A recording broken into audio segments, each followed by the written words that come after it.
Começamos essa retomada com a leitura do livro Mais Esperto que o Diabo, de Napoleão Hill.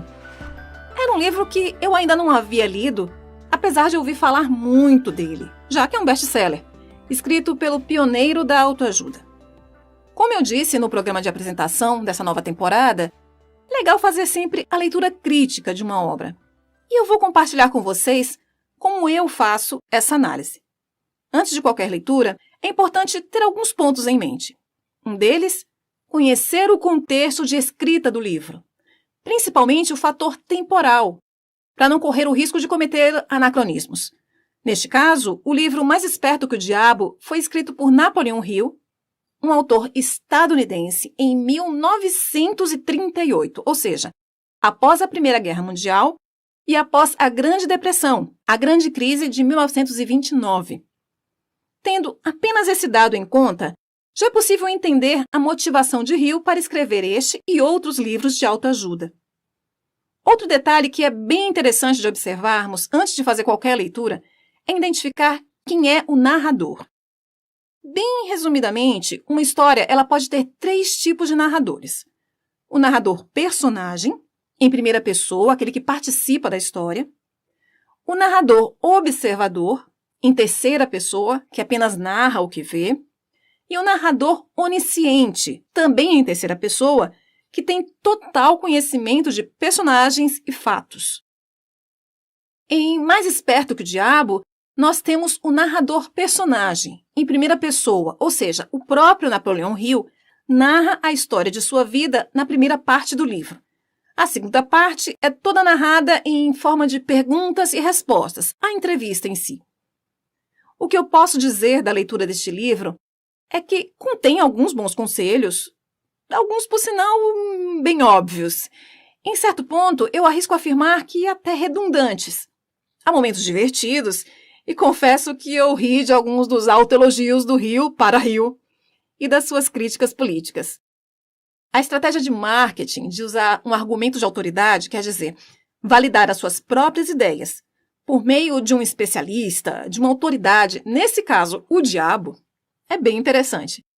Enquanto a maioria dos que usam essa estratégia apelam para uma autoridade, digamos, do bem, ele inverte essa lógica e usa a figura da maior autoridade do mal para isso. Só isso, com certeza, chama bastante a atenção das pessoas para o livro. Voltando um pouco na questão do narrador em primeira pessoa, eu, particularmente, quando me deparo com um livro com esta configuração, eu fico sempre com um pé atrás em relação ao que é dito. Afinal, o que lemos é apenas o ponto de vista do narrador. Foi aí que resolvi pesquisar um pouco a vida do autor, Napoleão Hill, e percebi que as maiores referências à sua história são dele próprio. Não existem provas cabais de suas principais alegações. O encontro, que segundo ele mudou toda a sua vida, com Andrew Carnegie, só foi revelado após a morte de Carnegie, entre outros fatos, no mínimo, controversos. Eu vou ler para vocês um trecho de uma matéria da jornalista Raquel Carneiro, publicada na revista Veja em janeiro de 2021. Abre aspas. A volta de Hill às livrarias reacendeu a curiosidade sobre uma biografia em que a realidade e mitologia pessoal se mesclam. Sabe-se que o autor nasceu em uma família humilde e trabalhou em diversas áreas. Mudou-se muitas vezes e se divorciou outras tantas. Faliu, foi acusado de fraude e até preso por pequenos delitos como falsificação de cheques. Reza a lenda que a virada aconteceu quando Hill, então atacando de repórter, entrevistou Andrew Carnegie, 1835 a 1919, magnata da indústria do aço, que o teria instigado a falar com figurões como Henry Ford e Thomas Edison para descobrir as causas do sucesso e do fracasso. Exceto por uma foto de Hill ao lado de Edison, não há evidências de que esses encontros tenham acontecido, assim como não há provas de que o autor tenha sido conselheiro de presidentes americanos, como alardeava. Sua biografia oficial diz que um incêndio destruiu fotos e cartas que o ligavam aos poderosos. O diabo, como se vê, mora nos detalhes. Fecha aspas. Controverso, não é mesmo? Embora nada religiosa, eu costumo seguir um conselho bíblico que eu considero bem sábio. examinai tudo, retende o bem. Ou, em outra tradução, mas ponde tudo à prova, retende o que é bom. Esse é um conselho que eu aplico às minhas leituras e com essa não foi diferente. Ou, se preferirem, eu posso seguir agora um conselho que eu aprendi do próprio Napoleão Hill, na voz de seu personagem alter ego. Abre aspas, pense por si mesmo em todas as ocasiões. Pelo fato de que aos seres humanos não é dado o controle completo sobre nada, pensar os seus próprios pensamentos é algo muito significativo. Fecha aspas. Foi muito interessante para mim narrar os diálogos entre os dois personagens. Um tanto cansativo e difícil em alguns momentos, já que eu não sou uma profissional da locução. Mas foi bastante desafiante e prazeroso. E espero realmente que a minha leitura seja compreensível e agradável para todos vocês. De Napoleão Hill, Mais Esperto que o Diabo. O mistério revelado da liberdade e do sucesso. Medo é a ferramenta de um diabo idealizado pelo homem. A fé inabalável em si mesmo é tanto a arma que derrota este diabo, quanto a ferramenta que o homem utiliza para construir uma vida de sucesso. E é mais do que isso. É uma conexão direta com as forças irresistíveis do universo que apoiam o homem que não acredita em fracassos e derrotas, senão como experiências meramente temporárias. Napoleão Hill. Mais Esperto que o Diabo. O mistério revelado da liberdade e do sucesso. Do original em inglês, Outwitting the Devil.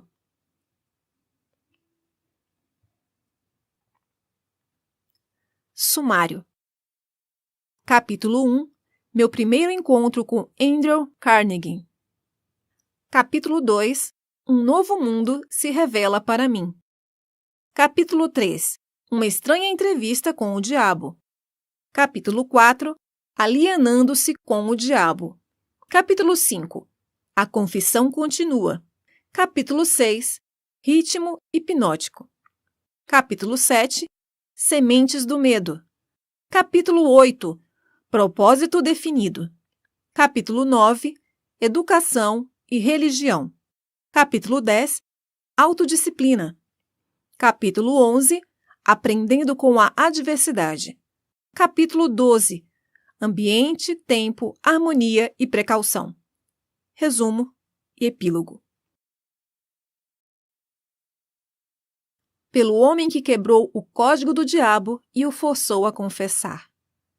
O mais corajoso e inspirador de todos os livros de autoconhecimento, escrito pelo filósofo do sucesso número 1 da América, que após 30 anos de pesquisas, achou o diabo e arrancou dele uma confissão fantástica, revelando onde ele mora, por que ele existe, como ele ganha o controle da mente das pessoas e o principal, como qualquer um pode vencê-lo.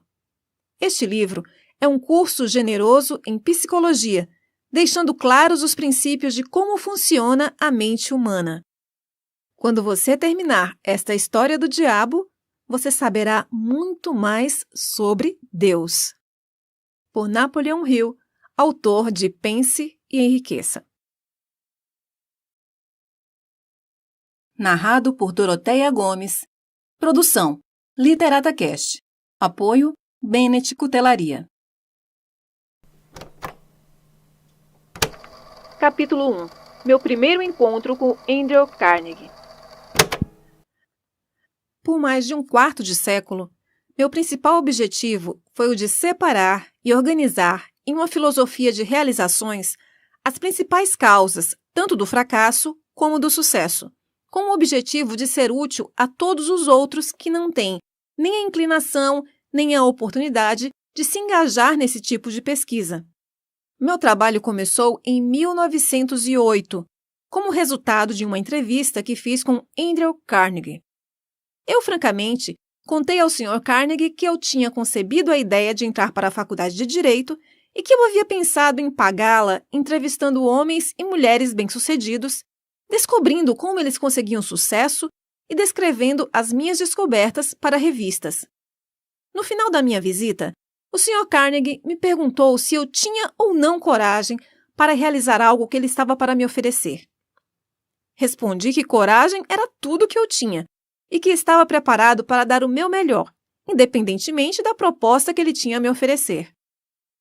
Ele então disse: "A sua ideia de escrever histórias sobre homens e mulheres bem-sucedidos é memorável enquanto ideia. E eu não tenho nenhuma intenção de tentar desencorajá-lo de cumprir o seu objetivo. Mas eu preciso lhe dizer que, se você realmente quer fazer um serviço que seja útil, não somente para as pessoas de hoje, mas também que dure para toda a posteridade, ocupe o seu tempo organizando, baseado nessas histórias, as causas do fracasso e do sucesso dessas pessoas. Há milhões de pessoas no mundo que não têm a menor concepção das causas do sucesso e do fracasso. As escolas e faculdades ensinam praticamente tudo, exceto os princípios de realização pessoal.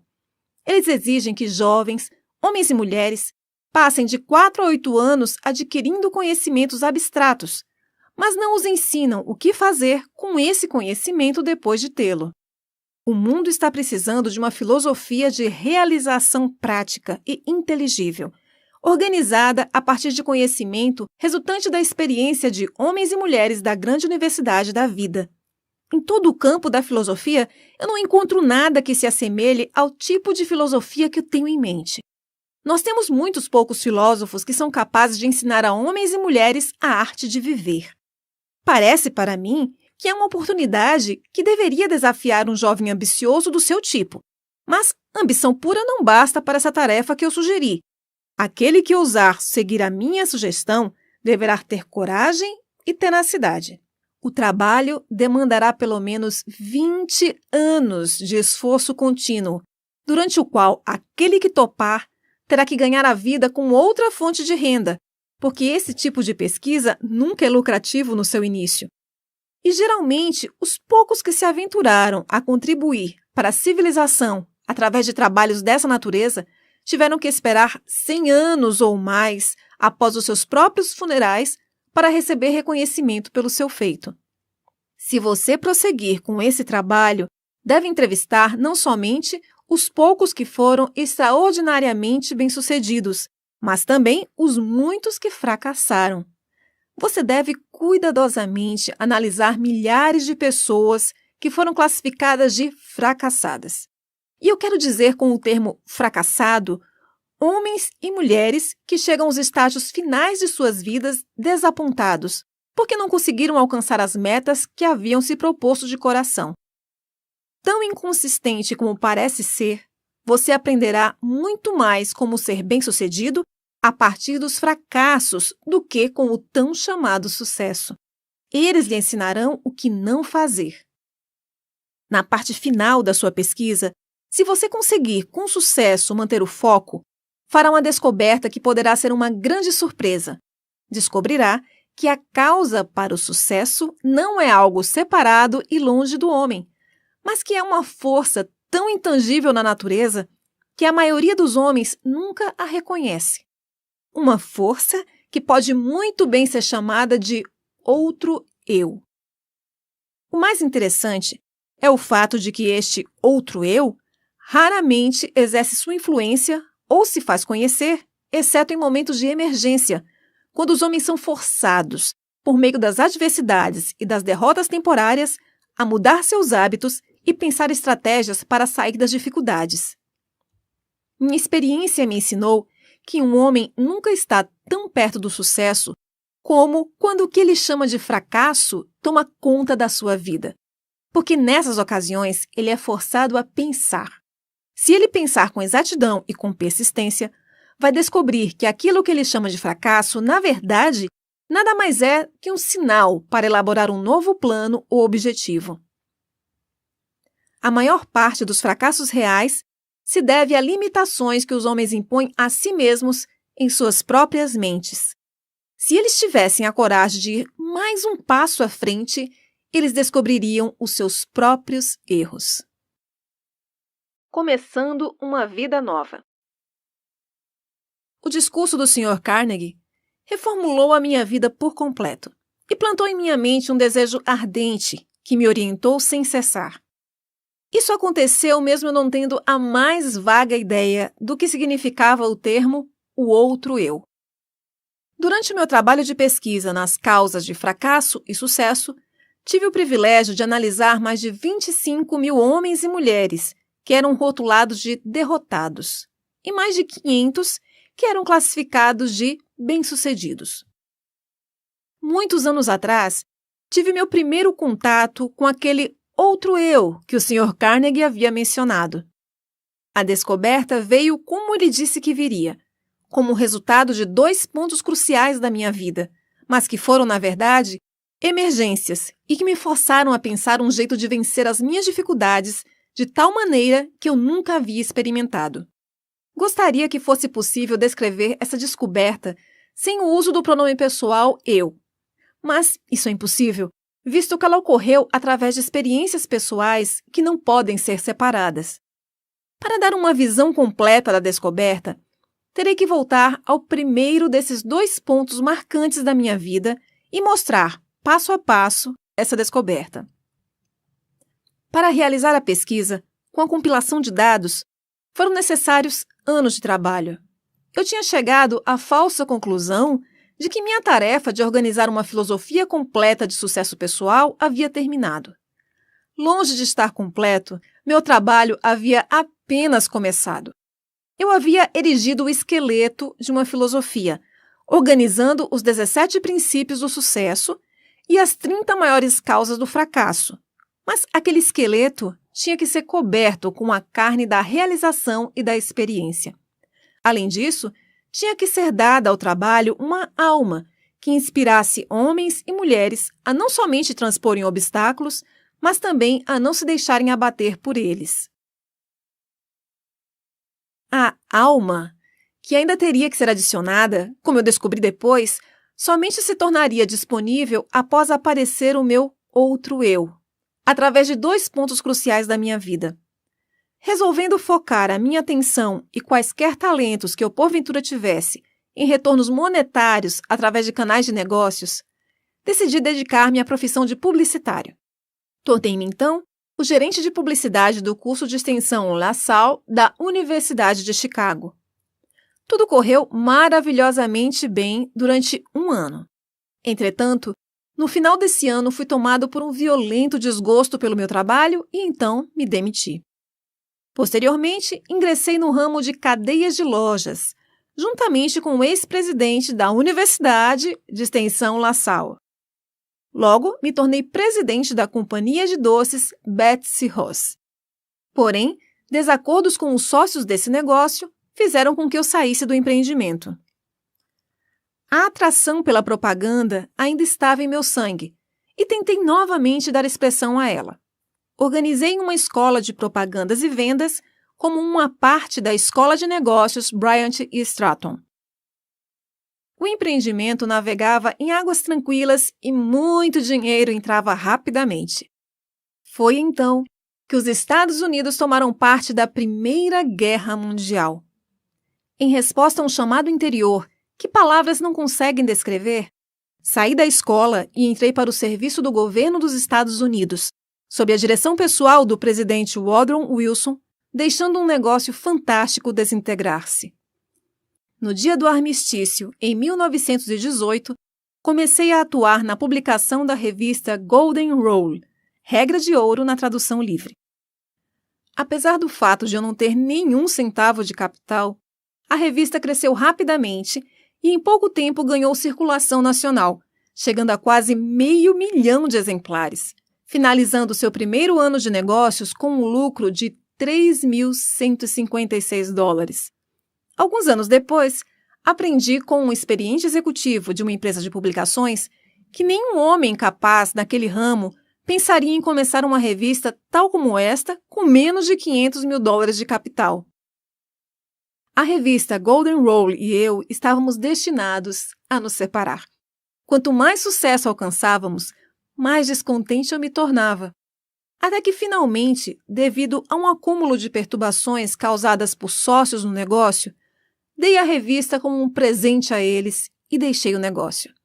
Com essa atitude, provavelmente joguei fora uma pequena fortuna. Logo após, organizei uma escola de treinamento para vendedores. Minha primeira missão era treinar um exército de vendas de 3.000 pessoas para uma rede de lojas.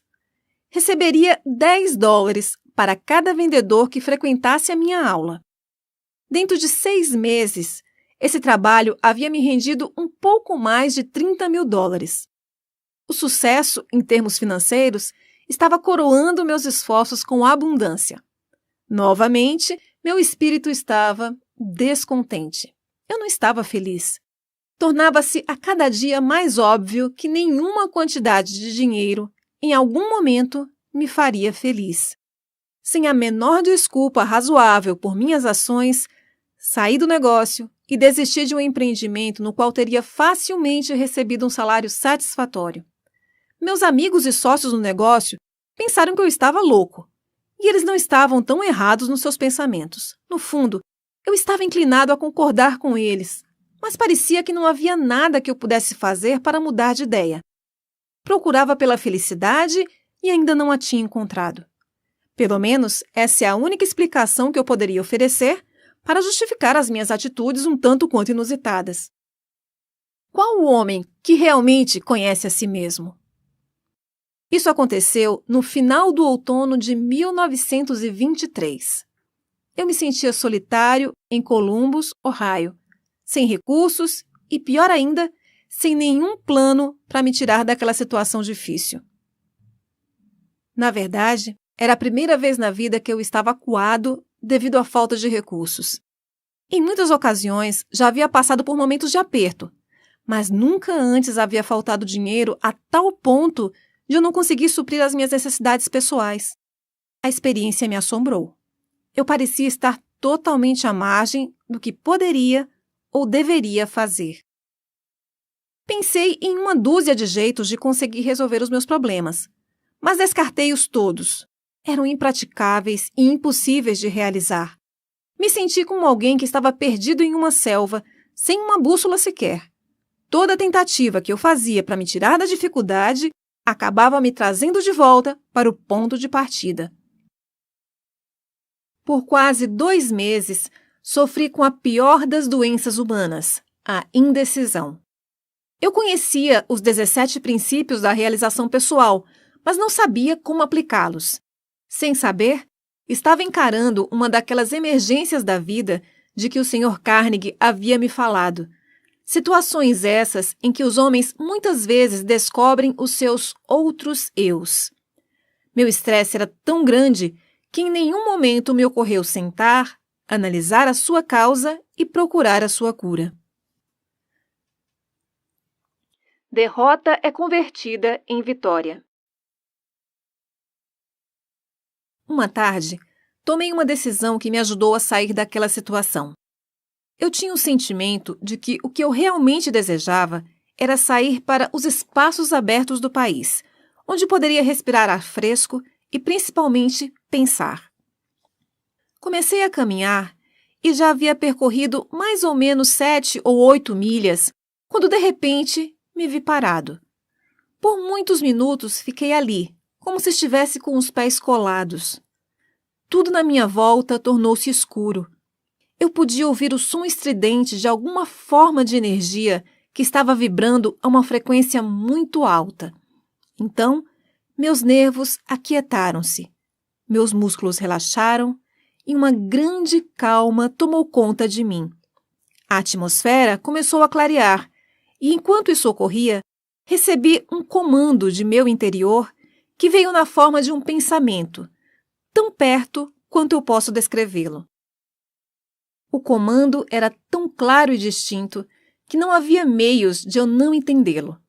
Na essência, ele disse: chegou o momento de você completar a filosofia de sucesso que você começou, seguindo a sugestão de Carnegie. Volte para casa de uma vez por todas e comece a transferir os dados que você juntou da sua própria mente, transformando-os em manuscritos. O meu outro eu havia acordado. Por alguns minutos, permaneci aterrorizado. Essa experiência não era parecida com nada que eu houvesse experimentado antes. Eu virei e caminhei rapidamente até chegar em casa.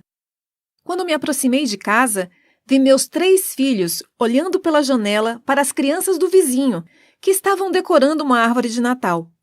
Então, me lembrei que era véspera de Natal.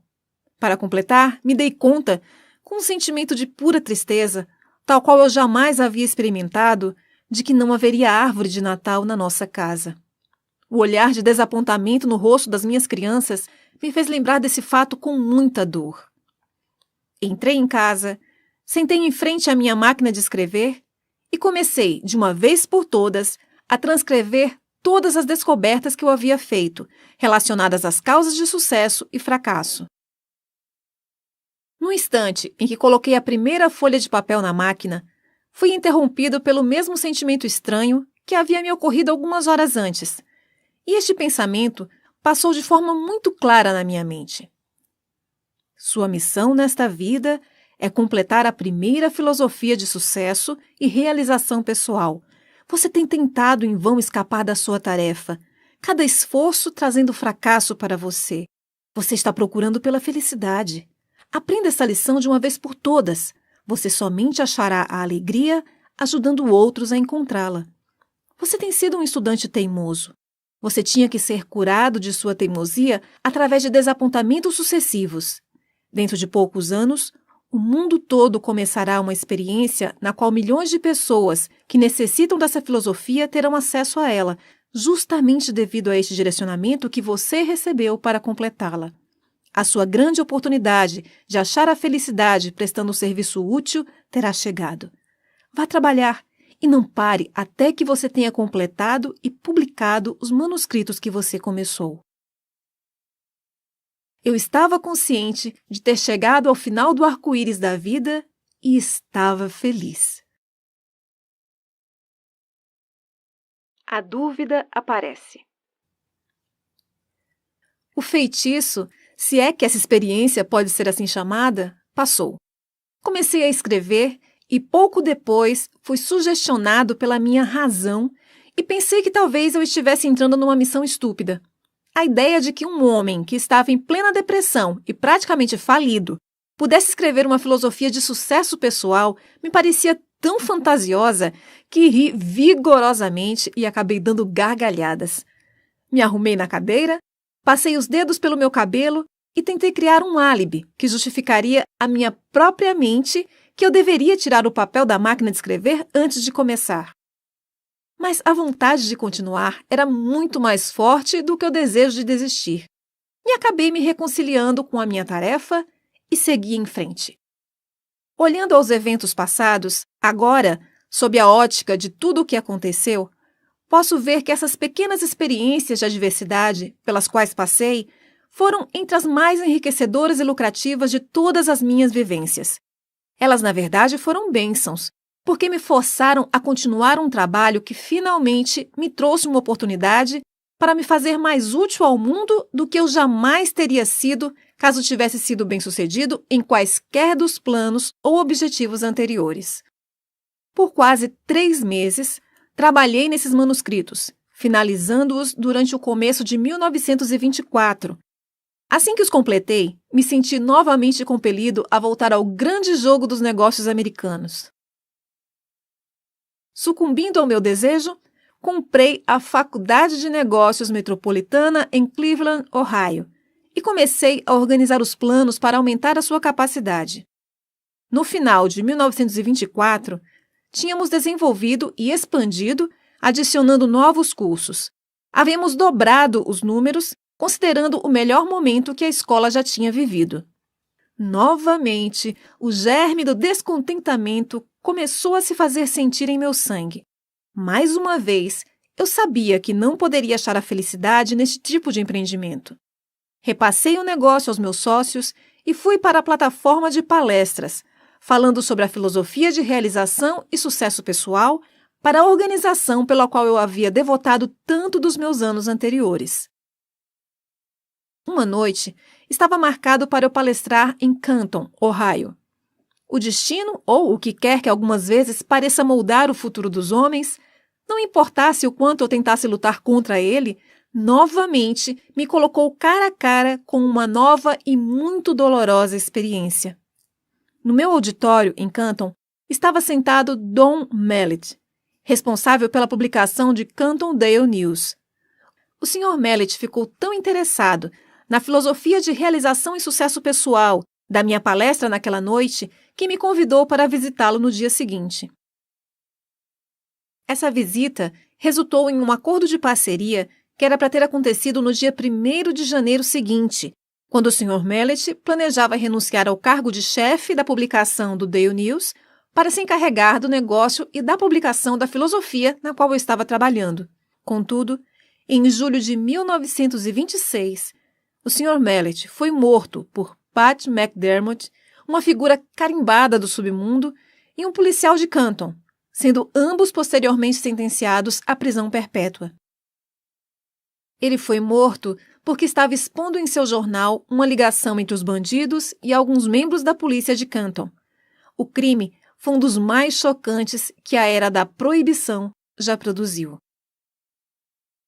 O acaso salva minha vida. Na manhã seguinte à morte do Sr. Mallet, fui chamado no telefone por uma pessoa desconhecida, que me alertou de que eu teria 1 hora para sair de Canton e de que eu poderia ir voluntariamente dentro de 1 hora. Mas, se eu esperasse mais tempo, eu provavelmente iria dentro de um caixão. Minha associação com o Sr. Mallet havia aparentemente sido mal interpretada. Seus assassinos, de certo, acreditavam que eu estava conectado de forma direta à exposição que ele vinha fazendo em seus jornais. Não esperei acabar o meu limite de 1 hora, mas imediatamente entrei no meu carro e dirigi para a casa de parentes nas montanhas, a oeste de Virgínia, onde fiquei até que os assassinos tivessem sido colocados na prisão. Essa experiência veio bem dentro da categoria descrita pelo Sr. Carnegie como uma emergência que força homens a pensarem. Pela primeira vez na minha vida, conheci a dor do medo constante. A minha experiência de alguns anos anteriores em Columbus havia preenchido a minha mente com dúvida e indecisão temporária, mas esta preencheu a minha mente com um medo que parecia impossível de remover. Durante o tempo em que eu estava escondido, raramente deixava a casa à noite e, quando saía, mantinha minha mão em uma pistola automática levada no bolso do casaco, mantida destravada para ação imediata. Se um automóvel estranho parasse em frente à casa onde eu estava escondido, eu ia imediatamente para o porão e, com cuidado, escrutinava os seus ocupantes através das janelas. Depois de alguns meses convivendo com esse tipo de experiência, meus nervos começaram a sentir. A coragem sumiu por completo, assim como a ambição que eu tinha em meu coração durante os longos anos de trabalho em busca das causas do fracasso e do sucesso também partiu. Vagarosamente, passo a passo, me senti caindo num estado de total letargia, da qual eu temia que jamais conseguisse emergir. O sentimento deve ter sido o mesmo que aqueles que pisam na areia movediça sentem, quando se dão conta de que cada esforço que fazem para tirá-los da areia apenas leva mais para o fundo. O medo é uma areia movediça que se retroalimenta. Se a semente da insanidade estivesse presente na minha constituição física, certamente ela teria germinado durante esses meses, subsistindo como um morto-vivo. Indecisão completa, sonhos irresolutos, dúvidas e medo eram tudo que minha mente experimentava dia e noite. A emergência que eu encarei fora desastrosa por 2 motivos. Primeiro, a verdadeira natureza dessa emergência me manteve num estado de constante indecisão e medo. Segundo, esse enclausuramento forçado me deixou em estado de tensão constante. Eu tendia a me preocupar com o peso do tempo que passava. A minha faculdade da razão tinha sido quase paralisada. Me dei conta de que precisava trabalhar a minha mente para sair desse estado mental. Mas como? Os recursos que tinham me ajudado a resolver todas as emergências anteriores da minha vida parece que criaram asas e me deixaram completamente à mercê da situação. Além de todas as dificuldades que eu estava enfrentando até esse momento, outra situação que parecia mais dolorosa que todas as outras combinadas surgiu. Era a tomada de consciência de que eu havia gasto a maior parte dos meus últimos anos em busca do arco-íris, procurando aqui e lá pelas causas do sucesso e me achando agora, neste exato momento, mais fraco e incapacitado do que qualquer uma das 25.000 pessoas as quais eu havia julgado como sendo fracassos. Esse pensamento era quase que enlouquecedor. Além disso, era também extremamente humilhante, porque eu estava palestrando por todo o país, em escolas e faculdades e para organizações de comércio, tentando contar às outras pessoas como aplicar os 17 princípios do sucesso, enquanto aqui estava eu, incapaz de aplicá-los para mim mesmo. Estava certo de que nunca mais poderia encarar o mundo com um sentimento de confiança. Toda vez em que me olhava no espelho, notava uma expressão de desgosto próprio na minha face e, frequentemente, disse coisas ao homem no espelho que não devem ser escritas. Eu havia começado a tomar o lugar na categoria dos charlatões, que oferecem a outros um remédio para a cura que eles não conseguem aplicar com sucesso a si mesmos. Os criminosos que assassinaram o Sr. Mallet foram julgados e mandados para a prisão perpétua. Por isso, seria perfeitamente seguro, considerando onde eles estavam, sair do meu esconderijo e novamente tocar o meu trabalho. Contudo, não conseguia sair, porque agora encarava circunstâncias mais aterrorizantes do que aquela que havia sido criada pelos assassinos. A experiência destruíra qualquer tipo de iniciativa que eu havia possuído. Eu sentia uma influência de tal modo depressiva que tudo parecia um pesadelo. Estava vivo e poderia me mover, mas não conseguia pensar em um único movimento por meio do qual eu pudesse continuar a procurar pela meta que eu tinha estipulado para mim mesmo, baseado na sugestão do Sr. Carnegie. Estava rapidamente me tornando indiferente, não apenas a mim mesmo, mas, pior ainda, começava a me tornar mal-humorado e irritado com aqueles que haviam me oferecido abrigo durante a minha emergência. Encarei a maior emergência da minha vida.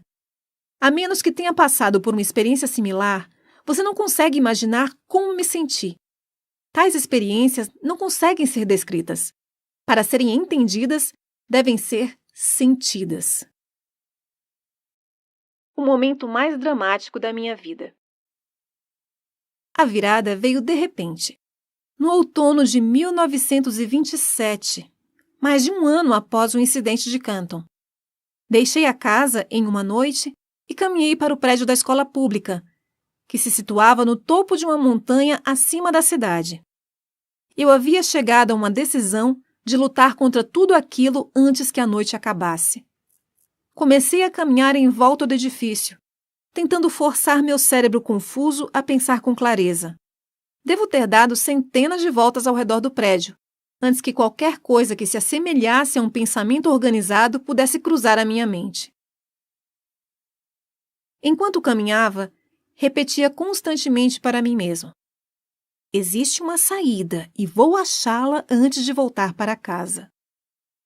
Devo ter repetido essa frase 1000 vezes. Além disso, estava decidido a fazer exatamente o que eu estava dizendo a mim mesmo.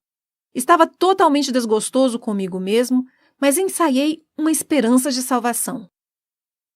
Então, como um raio que cai de um céu claro, uma ideia explodiu em minha mente com tal força que o impulso fez com que meu sangue subisse e descesse das minhas veias de forma abrupta. Este é o seu período de teste. Você foi reduzido à pobreza e humilhado para que pudesse ser forçado a descobrir o seu outro eu. Pela primeira vez em anos, recordei o que o Sr. Carnegie dissera sobre este outro eu. Nesse momento, lembrei-me que ele havia dito que eu descobriria este outro eu no final do meu trabalho de pesquisa pelas causas de fracasso e sucesso. E ainda recordei que ele disse que a descoberta normalmente viria como resultado de uma emergência, quando homens são forçados a mudar os seus hábitos e pensar formas de sair da dificuldade. Continuei caminhando ao redor da escola, só que agora eu estava flutuando. Inconscientemente, parecia saber que estava para ser liberado da prisão que havia feito a mim mesmo. A partir desse momento, me dei conta de que esta grande emergência havia me trazido uma oportunidade não somente para descobrir o meu outro eu, mas também para testar a eficácia da filosofia de sucesso que eu vinha ensinando a outros, como sendo algo palpável e realizável. Brevemente, eu saberia se ela funcionaria ou não. Tomei a decisão de que, se ela não funcionasse, eu queimaria todos os manuscritos e nunca mais me sentiria culpado por tentar provar aos outros que eles eram os mestres de seus destinos, os capitães de suas almas. A lua cheia estava recém cobrindo o topo da montanha. Eu nunca a havia visto brilhar tão intensamente antes. Enquanto a estava contemplando, outro pensamento cruzou a minha mente. Você tem mostrado às outras pessoas como dominar o medo e como sobrepujar as dificuldades que surgem nas emergências da vida. De agora em diante, você pode falar com autoridade, porque está a ponto de superar as suas próprias dificuldades com coragem e objetivo, resoluto e destemido. Com este pensamento, veio uma mudança na química do meu ser que me levou a um estado de euforia que eu nunca havia experimentado. Meu cérebro começou a clarear e o estado de letargia no qual ele se encontrava começou a passar. A minha razão passou a trabalhar novamente. Por um breve momento, estava feliz pelo privilégio de passar por longos meses de tormento, já que a experiência me ofereceu a oportunidade de testar a eficácia dos princípios de sucesso, os quais eu vinha pesquisando de forma inexorável. Quando este pensamento surgiu, parei, uni meus pés, saudei, eu não sabia o que ou quem, e fiquei rigidamente em estado de meditação por muitos minutos. Isso parecia, de início, uma atitude boba, mas, enquanto eu estava lá, de pé, naquele estado, outro pensamento cruzou a minha mente em forma de uma ordem, que era tão breve e instantânea quanto uma ordem dada por um comandante militar a um subordinado. A ordem dizia: amanhã, entre no seu carro e dirija até a Filadélfia. Lá você receberá ajuda para publicar a sua filosofia do sucesso. Não havia nenhuma forma de explicação e qualquer tipo de modificação da ordem. Tão logo a recebi, caminhei de volta para casa, fui para a cama e dormi profundamente, com uma paz de espírito tal que não experimentava havia mais de um ano. Quando acordei na manhã seguinte, me levantei da cama e imediatamente comecei a fazer as malas para a viagem à Filadélfia. Minha razão me dizia que eu estava embarcando numa missão sem sentido. Quem eu poderia conhecer na Filadélfia que pudesse me ajudar financeiramente a publicar 8 volumes de livros a um custo de $25.000? Eu me questionei. Instantaneamente, ouvi em minha mente a resposta para essa questão de forma tão clara, como se as palavras tivessem sido ditadas em meu ouvido. Você agora está seguindo ordens, em vez de ficar fazendo perguntas. O seu outro eu estará no comando durante toda esta viagem. Havia outra condição que parecia fazer a minha preparação para ir à Filadélfia algo que beirava o absurdo. Eu não tinha dinheiro. Esse pensamento mal me havia ocorrido quando o meu outro eu explodiu dando uma ordem enfática. Peça para o seu cunhado $50 e ele emprestará para você. A ordem parecia definitiva e final. Sem qualquer hesitação, segui as instruções. Quando pedi o dinheiro ao meu cunhado, ele disse: claro, certamente vou lhe emprestar os 50, mas se você vai para tão longe, seria melhor levar $100. Agradeci a ele e disse que $50 seriam o suficiente. Sabia que não bastava, mas esta era a quantia que meu outro eu havia me ordenado a pedir, e foi exatamente isso que fiz. Eu estava bastante aliviado quando me dei conta de que meu cunhado não ia me perguntar por que eu estava indo para a Filadélfia. Se ele soubesse tudo o que havia se passado pela minha mente na noite anterior, talvez pensasse que eu deveria ir para um hospital psiquiátrico, em vez de sair em busca do pote de ouro no final do arco-íris.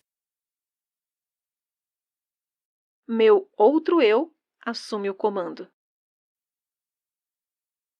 Parti, com a minha cabeça me dizendo que eu era um idiota e meu outro eu me ordenando ignorar o desafio e seguir as instruções. Dirigi a noite inteira, chegando a Filadélfia na manhã seguinte. Meu primeiro pensamento foi o de procurar uma pensão, onde eu pudesse alugar um quarto de $1 por dia. Nesse momento, novamente, o meu outro eu tomou conta e ordenou que eu me hospedasse no hotel mais luxuoso da cidade. Com um pouco mais de $40 no bolso, que era o que restava do meu capital, parecia mais um suicídio financeiro, quando caminhei até o balcão e pedi por um quarto.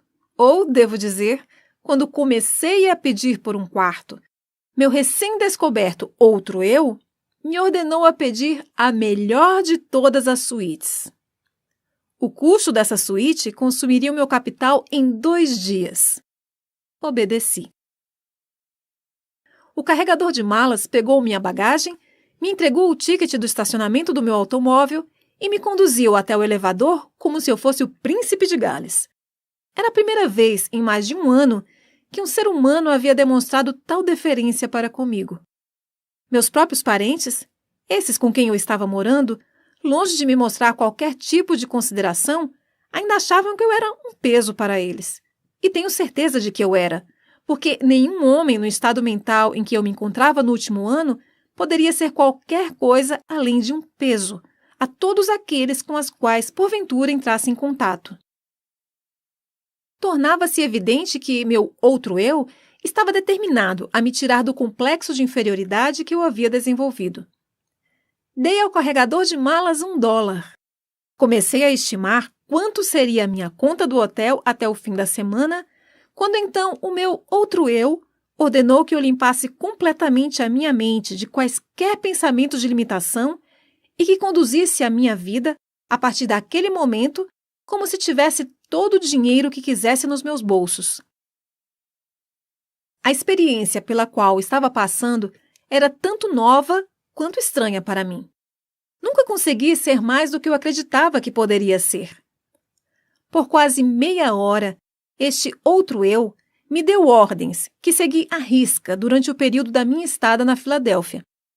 As instruções que recebi por meio desses pensamentos se apresentaram à minha mente com tal força que eles eram facilmente distinguíveis de pensamentos normais criados pelo meu eu tradicional.